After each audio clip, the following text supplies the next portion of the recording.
Hey everyone, welcome to the second episode of Aquarium for Dummies. I'm your host Torsten, and today we are going to talk all about substrate. As usual, we're going to keep things as simple as possible in this series, and I'm going to share with you my opinions, my thoughts, and my experiences. Now, the topics that we are going to touch on is, well, what materials is our substrate actually made of, and what are the differences? Then, what are substrate layers, or, well, what is our substrate layer? Then, what do we actually mean by capping off the nutrients, or, well, what is a capping layer? And why is it so important that we have adequate water flow throughout our substrate?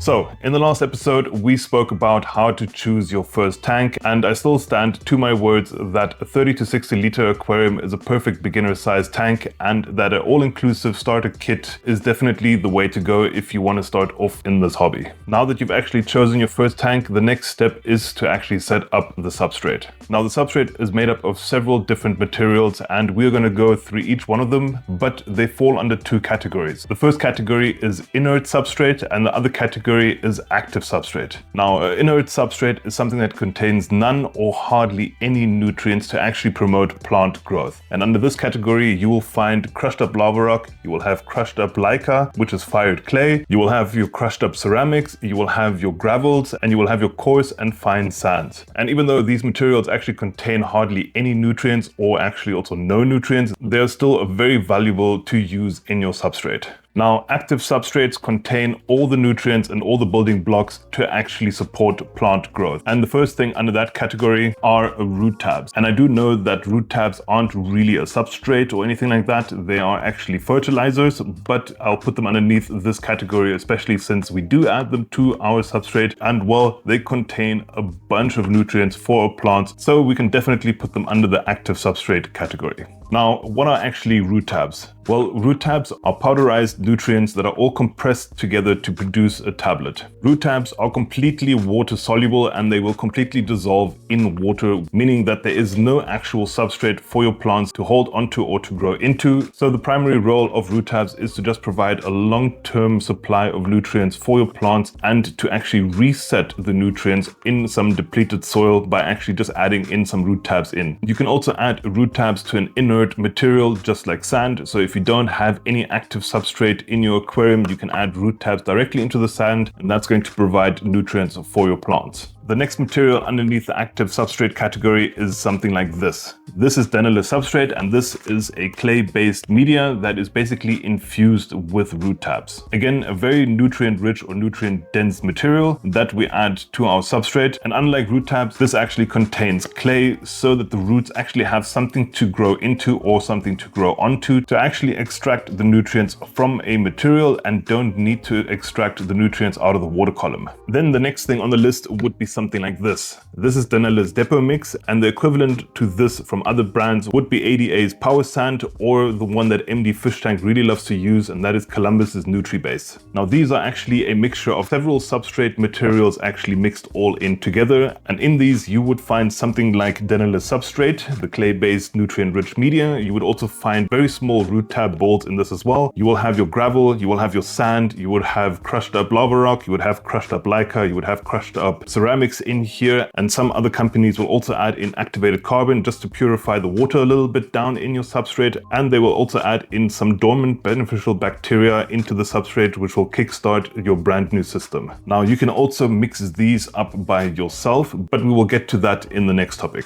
The primary role of these products is to actually also provide a long-term supply of nutrients for your plants, but with all of the other different materials actually mixed into this, it's also going to provide adequate water flow throughout your substrate, which is also going to provide an adequate substrate for your roots to actually grow into. Just like the Denel's substrate, the roots can actually physically grow into this media here and actually attach itself to all of the different materials and actually obtain the nutrients from the media itself, and won't purely need to rely to actually take the nutrients out of the water column as well. Then the next on the list is aquasoil. Again, this is a clay-based media that is not as nutrient-rich or nutrient-dense like the Denel's substrate, for instance. And this we actually use as our primary planting media or our primary layer in our substrate.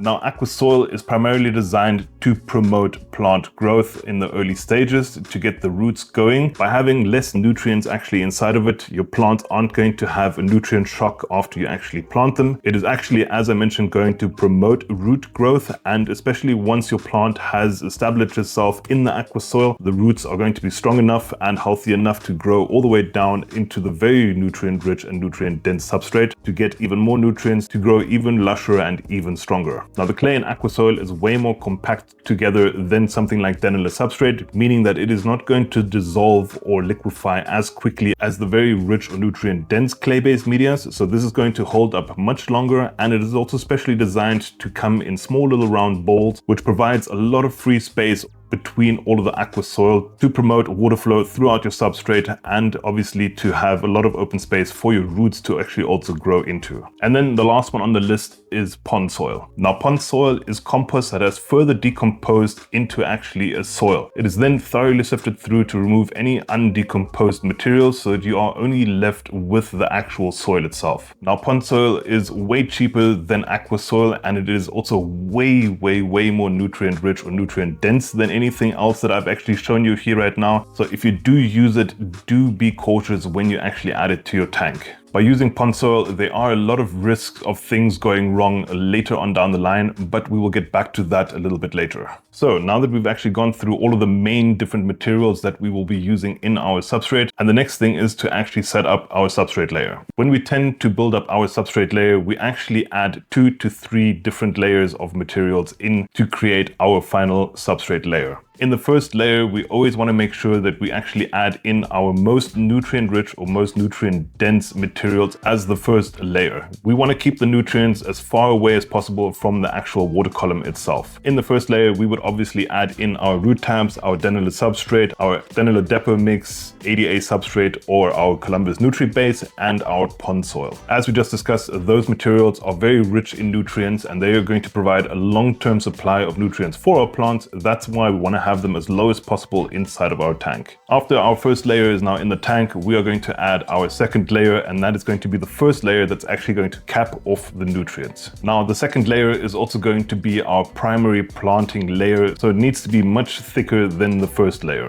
For the second layer, I would definitely recommend actually using Aquasoil. Aquasoil is a perfect planting media for your plants. As I mentioned, it also provides adequate water flow throughout your substrate. And if you also add a nice thick layer of Aquasoil, that is also going to prevent that very dense nutrient-rich substrate layer at the very bottom to be in direct contact with your water column. Though you might not like the look of Aquasoil and you actually can't get your hands on any, then adding a layer of sand would also just be adequate. Now, there can be a problem when we use just a layer of sand over our nutrient-rich first layer. The first problem that can occur by just using a layer of sand is that it can over time compress and actually cut off water flow to the very bottom of your substrate. The second problem that can occur is when we plant our plants directly into the sand, one can disturb both layers and mix them up a little bit too much, and that means that our nutrient-rich layer at the very bottom will then have a direct contact to our water column. And with the third problem, if we add a too thick of a sand layer on top of our nutrient layer, again, that can prevent water from freely flowing to the very bottom of our substrate layer as well. Though you do have Aquasoil available to you, and you've added in your first layer of nutrient-rich substrate, and you've added your second primary planting layer of Aquasoil, and after that, we can still add the third layer on top of that, which would be our decorative sand. As mentioned, the decorative sand layer does not need to be super thick. We still want the water to freely flow through each and every single layer. And another benefit by adding a third layer of sand on top of the Aquasoil is that we add another buffering layer or capping layer between our nutrient-rich substrate at the very bottom of our first layer and our water column.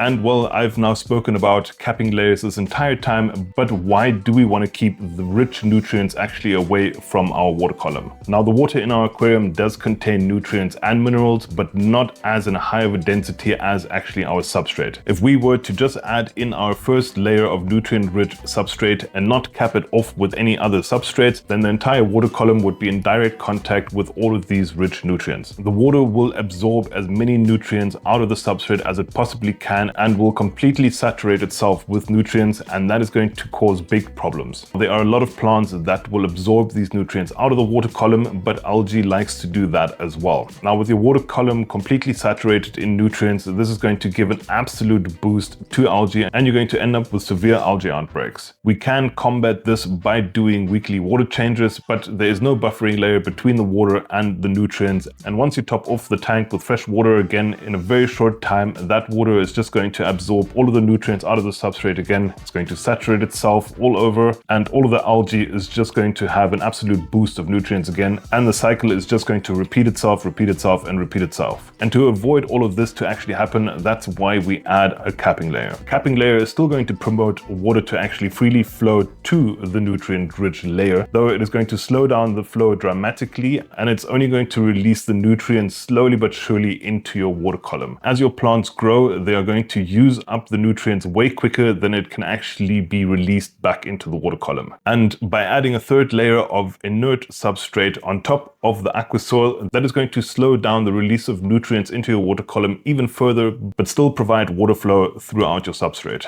And then this brings us to our last topic, and well, why do we want to have water actually flowing throughout our substrate? The main reason why we want to have water to flow throughout our substrate is to actually deliver rich oxygenated water throughout our substrate. Beneficial bacteria are going to colonize every single square centimeter of your substrate, and they need oxygen to survive. The same goes for your plant's roots. As they grow further and further down into your substrate, they still need oxygen all the way down there to actually survive as well. And by having all sorts of different materials in different shapes and sizes, that is going to create a lot of different spaces between the substrate. It's going to break up any densely packed areas in your substrate, and all of the spaces in between all of these different materials is going to allow the water to actually reach the very bottom of your substrate and deliver oxygen all the way down there as well. Now, as mentioned, if we don't set up the substrate correctly and we actually create pockets or layers that are going to get compressed over time by the pressure of the water, then that's going to block the water flow to actually get past whatever layer is compressed. And this is where we come back to pond soil. When you want to use pond soil in your substrate, you have to mix it all together with all sorts of other materials and not add a single layer of pond soil actually into your substrate. If you do add a single layer of pond soil onto your nutrient-rich media, then you have to do it in a very fine misting. If you add a too thick of a layer of pond soil, it'll compress very easily and it's going to prohibit any water from actually flowing past it. The same goes with Danella substrate. If you add a single layer of it,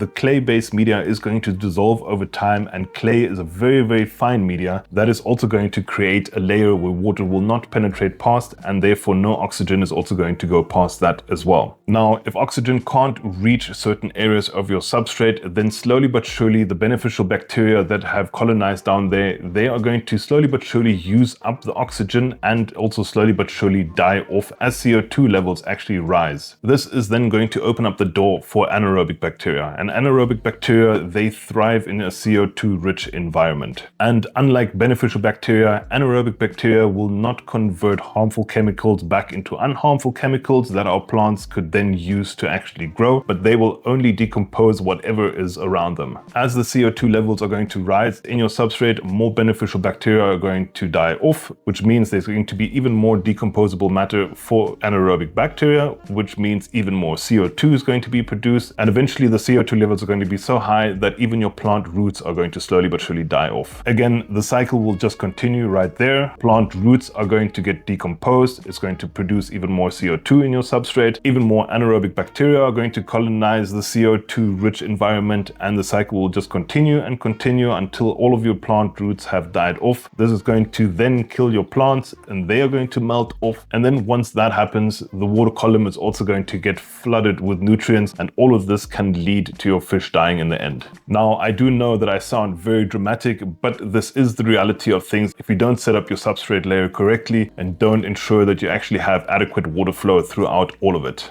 but by taking your dentalist substrate or your pond soil and mixing it thoroughly in between all of the other materials, you are going to ensure that you're not going to actually have any sort of layers that can compress over time. But again, just be cautious when using pond soil. Pond soil will still decompose slowly but surely over time in your substrate, and the decomposition process will release CO2. Now, yes, there is some truth about it that CO2 will go through your substrate and enter your water column, and your plants can benefit of that, but that is so minute, and most of the CO2 is still going to get trapped down in your substrate. This is going to develop CO2 bubbles throughout your substrate, and well, we already know how the cycle goes there. CO2 is going to open up the doors for anaerobic bacteria again, and well, things can go very bad from there. This is why we use clay-based medias. Clay-based medias, they don't decompose over time, so you're not going to have any big CO2 releases in your substrate. Plus, another benefit of a clay-based media is that it has an influence on your pH of your tank, but that is going to be for a different video. Now, before we actually end of the video, let's have a quick recap of everything. As mentioned, there are a bunch of different materials that you can use inside of your substrate. You can obviously make your own depot mix if you so wish by just adding in the root tabs, then it is substrate, and by adding in all of the other inert materials. Though I would always highly recommend to use aquasoil as your main planting media. Aquasoil is just an amazing product, and if you do want to use pond soil in your substrate, just be cautious when you do. Again, it is just important to set up your layers all correctly. Always keep your nutrient rich or nutrient dense materials at the very bottom of your tank. Add your main planting layer like aquasoil for instance, and then add a thin layer of sand on top of that just to cap everything off. As we talked about as well, capping off your substrate is also pretty important to just keep all of your nutrients actually in your substrate. You don't want them in your water column because that is just going to lead to algae outbreaks. And then obviously the last one, always make sure that you always set it up in such a way that you actually have adequate water flow even to the very bottom part of your substrate. We want to keep our beneficial bacteria alive and our roots, so for oxygen to get to the very bottom of our substrate,